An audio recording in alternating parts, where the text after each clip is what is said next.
सजीवों में गति एवं प्रचलन। चलती हुई ट्रेन में बैठे व्यक्ति को पेड़ विपरीत दिशा में चलते दिखते हैं, लेकिन क्या पौधे चलते हैं? अधिकतर पौधे अपने स्थान पर स्थिर रहते हैं, किंतु उनके अंग जैसे जड़, तना, पत्तियां इत्यादि उद्दीपन की दिशा में गति करते हैं। इस आधार पर पौधों की गतियां कई प्रकार की होती हैं। जब पौधे का कोई अंग प्रकाश की ओर गति करता है तो उसे प्रकाशानुवर्तन कहते हैं, जैसे तने का प्रकाश की ओर गति करना। आप जानते हैं कि बीजों से निकली जड़ें पृथ्वी के गुरुत्व बल के कारण भूमि में नीचे की ओर गति करती हैं, इसे गुरुत्वानुवर्तन कहते हैं। पौधे की जड़ें गुरुत्व बल के साथ ही जल की ओर भी गति करते हैं, इसे जलानुवर्तन कहते हैं। ऐसे पौधे जिनके तने कमजोर होते हैं, उनमें गति पौधों में स्पर्श से उत्पन्न होती है, इसे स्पर्शानुवर्तन कहते हैं।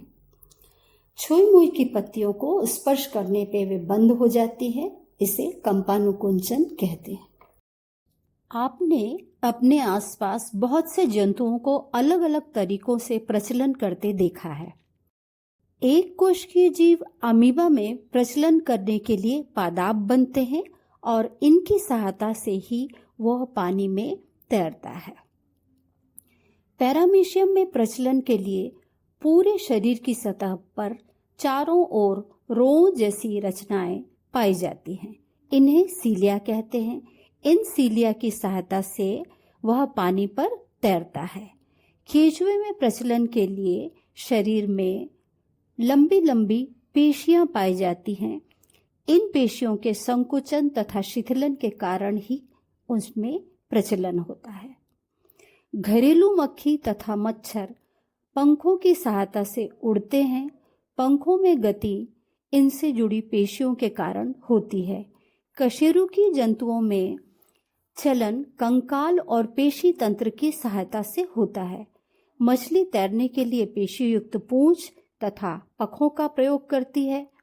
सांप मांसपेशियों और रीढ़ की हड्डियों की सहायता से रेंगते हैं। पक्षियों में हड्डियां विशिष्ट पेशियों से जुड़ी होती हैं, जो उड़ने के लिए अनुकूलित होती हैं। मनुष्य में गति और प्रचलन के लिए विकसित कंकाल एवं पेशियां होती हैं। प्रत्येक हड्डी में गति के लिए संकुचन पेशी होती है, जो हड्डी में गति लाती है। शिथिलन पेशी हड्डियों को वापस अपनी जगह पर ले जाती है।